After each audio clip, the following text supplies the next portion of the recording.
Hi there, I'm Tasha. I've been working with textiles for most of my life, and I've been deeply obsessed with natural dyes for the past couple of years and doing a lot of experiments. And in this video, I'm going to make a fermentation indigo vat, and you can come along with me and find out what that is and if it works. Various plants around the world that form the indigo pigment are the only natural sources of blue dye.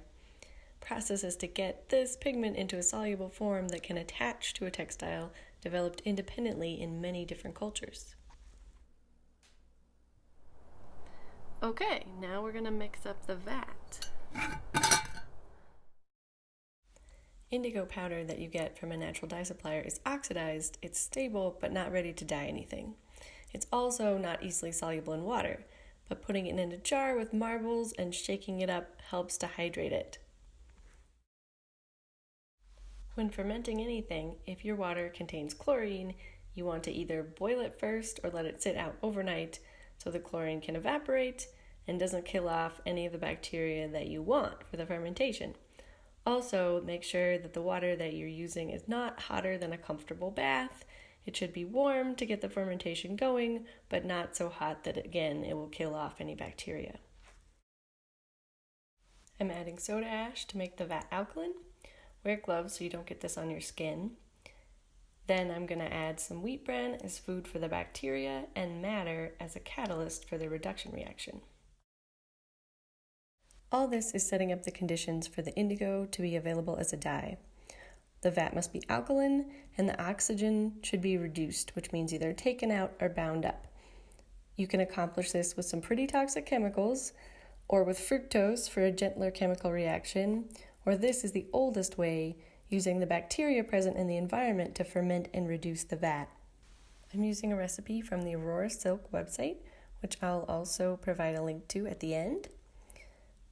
Stir the vat in a circular motion with a dowel to mix everything together and not add in any unnecessary oxygen. You can use pH strips to test the alkalinity of the vat. This one tests about 11, which is good. And always keep the vat covered when you're not using it to keep out extra air and oxygen. It's important to keep the vat warm. About 80 to 100 degrees Fahrenheit is good for fermentation.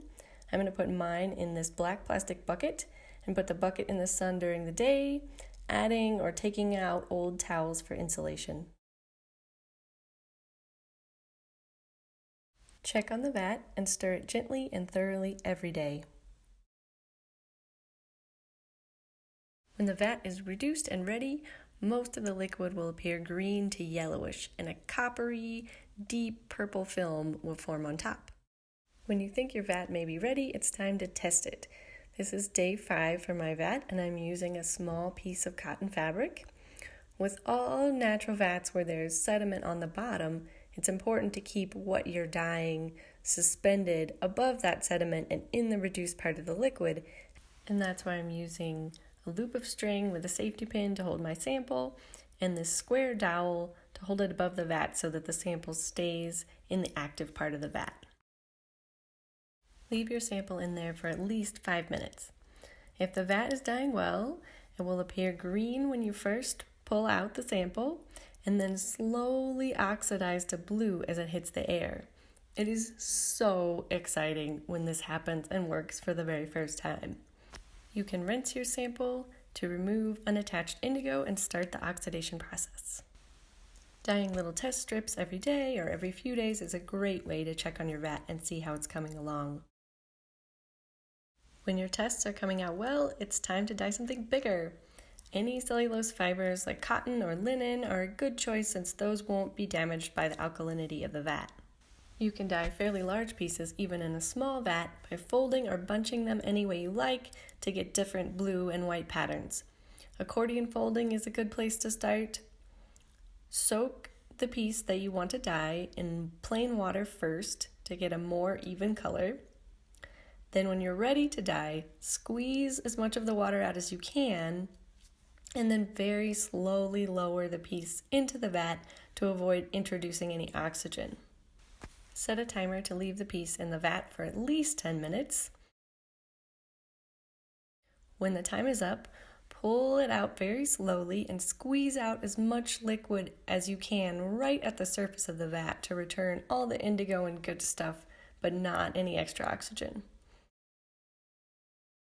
Then you can rinse and admire your newly dyed pattern.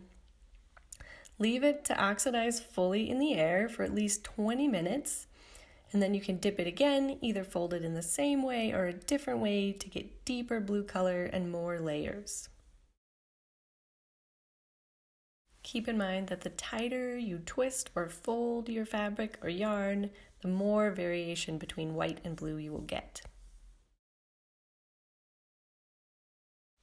When you're happy with the color of your dyed and oxidized piece, soak it in water with a little bit of white vinegar added for about 15 minutes to neutralize any remaining alkalinity which could damage the textile over time. Then you can rinse it again and you're done. Or, as Catherine Ellis recommends, you can try boiling it with wheat bran to expand the dye molecules and clarify the color. As you use the vat, continue to stir it daily, keep it warm, check the pH level, and dye a sample every few days to see how it's doing. If at some point you find that the indigo comes out of reduction and the vat isn't dyeing well, you may notice also that the liquid has turned from green back to blue. This happened to me about a month into this process, and I used another tip from Catherine to try soaking a little wheat bran in hot water and then adding that to the vat to give the bacteria some more food. This worked great, and after a couple of days, my vat was ready to go again. You can also add a little bit of soda ash if needed to raise the pH. So as you've seen, our little indigo vat is a great success. And here are all the things that we've dyed in it so far. So I really hope that this video will show you that making a fermentation vat is not that hard, even for beginners. And it's also really fun and interesting, and I hope you'll give it a try.